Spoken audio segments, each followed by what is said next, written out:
Hello bachcho, let's read the question. The question says that evaluate the following limit. The given limit is limit extends to 0 e to the power x minus e to the power minus x upon x.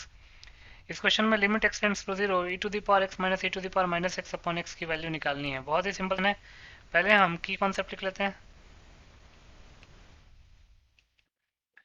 तो पहला की concept क्या है, limit में variable जिस भी value को tend करता है, अगर उस वैल्यू को उस फंक्शन में, जिस फंक्शन पर लिमिट अप्लाई हो रहा है, उस फंक्शन में पुट करने पे अगर कोई इनडिटरमिनेट फॉर्म आता है, तो वैसे केस में हमारे पास लिमिट को इवेलुएट करने के बहुत सारे तरीके होते हैं। उनमें से एक तरीका होता है बाय यूजिंग स्टैंडर्ड लिमिट्स। तो इस क्वेश्चन में हम वही करेंगे, स्टैंडर्ड लिमिट को यूज करके इस लिमिट को इवेलुएट करेंगे। अगर कोई इनडिटरमिनेट फॉर्म नहीं आता तो उस केस में कोई एक फिक्स्ड रियल नंबर आता, तो उस केस में फिक्स्ड रियल नंबर ही उस लिमिट का आंसर हो जाता। तो बेसिकली इनडिटरमिनेट फॉर्म आने पे हमको डिफरेंट मेथड्स यूज करने पड़ रहे हैं। तो वो इनडिटरमिनेट फॉर्म्स हैं कौन कौन से? 7 इनडिटरमिनेट फॉर्म्स होते हैं। 0 upon 0, infinite upon infinite, infinite minus infinite, 0 into infinite, 1 to the power infinite, 0 to the power 0 and infinity to the power 0। दूसरा एक स्टैंडर्ड लिमिट होता है, limit x tends to 0 a to the power x minus 1 upon x। a to the power x minus 1 upon x limit x tends to 0 की value क्या होती है? log a base e। log a base e ये एक standard limit होता है। तो इन दोनों की कॉन्सेप्ट्स को यूज करके इस क्वेश्चन को सॉल्व कर लेते हैं। लिख सकते हैं limit x tends to 0 e to the power x minus e to the power minus x upon x।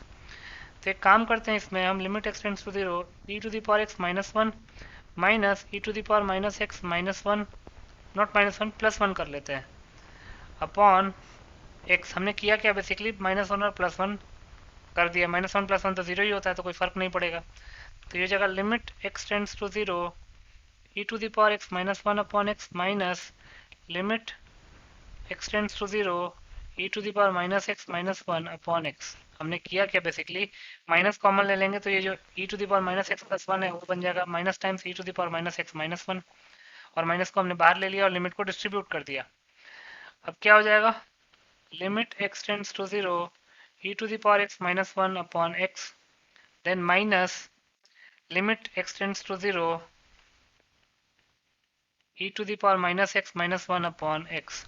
अब e की पावर में माइनस एक्स है तो नीचे भी माइनस एक्स कर लेते हैं, और अगर नीचे माइनस एक्स करेंगे तो यहाँ पे माइनस, मतलब माइनस 1 से हमने बेसिकली मल्टीप्लाई डिवाइड कर लिया, तो ये प्लस हो गया।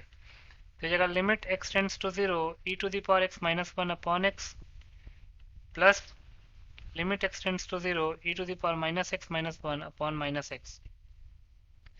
अब limit x tends to 0 a to the power x minus 1 upon x की वैल्यू होती है log a बेस e। तो limit x tends to 0 e to the power x minus 1 upon x की वैल्यू क्या हो जाएगी, log e base e, plus अगर x 0 को टेंड करे तो माइनस एक्स भी 0 को टेंड करेगा, तो इसको लिख सकते हैं limit minus x tending to 0 e to the power minus x minus 1 upon minus x. अब लॉग में बेस और अगर आर्गुमेंट सेम होता है तो उसकी वैल्यू 1 होती है, प्लस इसमें limit minus x tends to 0 e to the power minus x minus 1 upon minus x की वैल्यू क्या हो जाएगी, अगेन ये भी 1 हो जाएगा। तो हमारा आंसर क्या आ जाएगा, 2। तो लिख सकते हैं hence 2 is the required answer. So 2 will be your final answer. I hope you understood it well. Best of luck.